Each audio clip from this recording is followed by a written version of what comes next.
Hello everybody, hello दोस्तों और मेरे छोटे बड़े सारे शहरवासियों। ये स्पेसिफिक अगर हम road and schedule act Punjab 1963 की बात करें, म्यूनिसिपैलिटी एक्ट की बात करें, म्यूनिसिपैलिटी कॉरपोरेशन एक्ट की बात करें, उसमें इतनी सारी मैं ये कहूँ कि लूप होल हैं कि जिसके कारण हमारी जो जनता रहती है उनके पास ओनरशिप है ज़मीन की, लेकिन ओनरशिप होने के नाते भी जब उन्हें ज़रूरत पड़ती है मकान बनाने की, तो मकान बनाने की मैप पास करने की, बिल्डिंग प्लान पास करवाने के लिए इन डिपार्टमेंट्स के पास जाना पड़ता है। District town planner DTP department के पास जाना पड़ता है। तो ये जो कोई भी, फॉर एग्जाम्पल मैंने अपना 100 गज का एक प्लॉट ले लिया है किसी कॉलोनी में, जो ऑलरेडी अप्रूव्ड है नहीं है मुझे नहीं पता होता। सबसे बड़ी बात, यदि वो अनअप्रूव्ड है तो आप रजिस्ट्रेशन मत करने दो, उसका आप ट्रांसफर मत करने दो। सबसे पहली वहीं पे खत्म बात। दूसरी बात, चलो कर भी दिया, किसी आदमी की अपनी प्रॉपर्टी है, उसे जरूरत के लिए पैसे चाहिए और उसे बेचना पड़ता है, तो किसी को बेचेगा और खरीदेगा वो जिसको जरूरत है। जब ये खरीद प्रोक्त के बाद हम उस पे मकान बनाते हैं तो मैप के लिए हम डीटीपी डिपार्टमेंट में जाते हैं। फिलहाल पिछले 4 साल से डीटीपी डिपार्टमेंट में जो बेसिकली अभी पिक्चर में है, कुछ 2 साल से, ये आरएस भाट जी। आपको बताऊं, मैंने नेट पे चेक किया तो 2018, 2019 और 2020 टिल डेट सिर्फ 3 लोगों को बिल्डिंग बनाने की परमिशन मिली है। अरे भाई, क्या पूरे 3 साल में सिर्फ 3 ही लोग ऐसे थे जिनको नए घर की जरूरत थी? भाई, आपके पास हम जाते हैं डिपार्टमेंट के पास तो आप हमें परमिशन नहीं देते हो। मुझे घर चाहिए, मैंने घर बना लिया है। घर बनाने के बाद आप आज ये न्यूज़पेपर में निकाल दिया कि हम अवैध कॉलोनियों का सफाया करेंगे। ये अवैध कॉलोनियों का सफाया नहीं है, ये देश की इकोनॉमिक व्यवस्था का सफाया है। अरे, जिन लोगों ने अपना मेंटली, फिजिकली और अपना टाइम और अपनी जिंदगी लगाकर जो पैसा कमाया था, वो कमाया हुए पैसे से मकान बना दिया, अब उसे तुम तोड़ दोगे? क्या देश का नुकसान नहीं है? इससे पहले कुछ प्रिकॉशन के लिए रूल और प्रोविजन होने जरूरी है। आप सीधा ये कह के कि अवैध बने हुए हैं, इलीगली कंस्ट्रक्टेड हैं, उसके नाम पर पीड़ा पंचा लेके नहीं पहुंच सकते विदाउट नोटिस।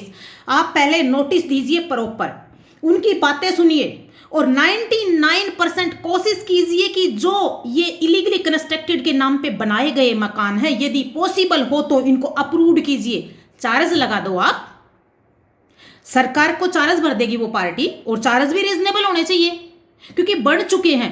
अगर आप देश के लिए कुछ करना चाहते हो, पब्लिक सर्वेंट, यदि आप सीट पे बैठे और वेलफेयर ऑफ द कंट्री यदि सोचते हो आरएस भाट जी, तो आपको सबसे पहले एक ऐसी प्लान बनानी होगी कि अब तक जो बन चुके हैं, यदि वो वेलफेयर ऑफ द पीपल और इंजरी ऑफ द पीपल को अगर नुकसान कर रहे हैं तो थोड़ा उनको इंक्रोचमेंट को थोड़ा हल्की हल्की हटा सकते हो, वो भी एकदम डायरेक्ट अगर कुछ का हो रहा हो।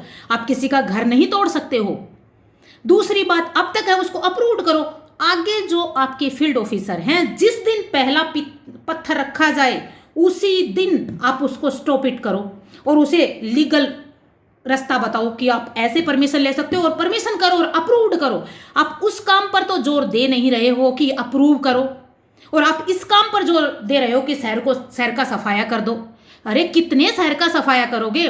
70% of the Gurugram illegally constructed आएगा आपके सामने, क्या सबको तोड़ दोगे?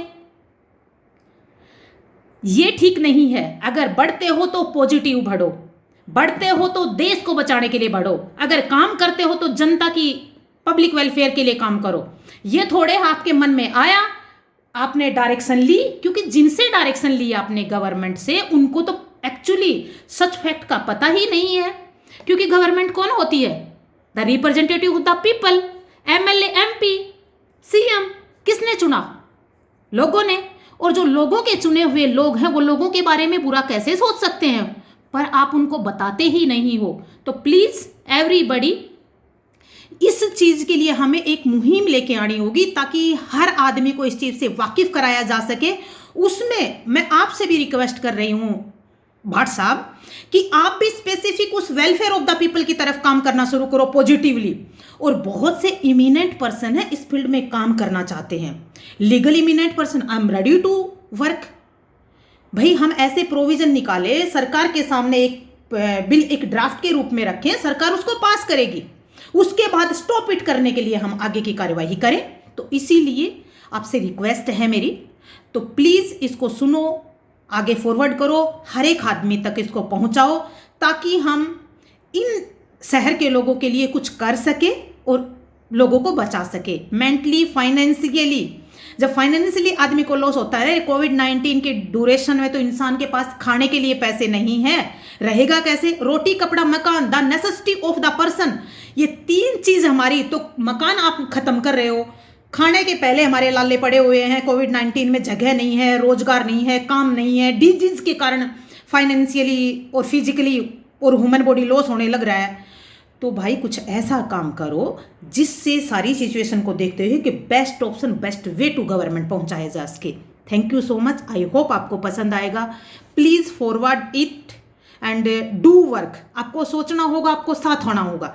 सिर्फ आपकी सोच अगर हमारे साथ आई ना, तो इमिनेंट पर्सन और हम जैसे जानकार लोग, जो लोग को जानते हैं, लोग पे काम करते हैं, वो आदमी आपके लिए काम करने के लिए तैयार है, लेकिन आपकी बैक हमारे साथ होना बहुत जरूरी है। तो I request to public, thank you so much, I hope आपको पसंद आएगा। Bye bye.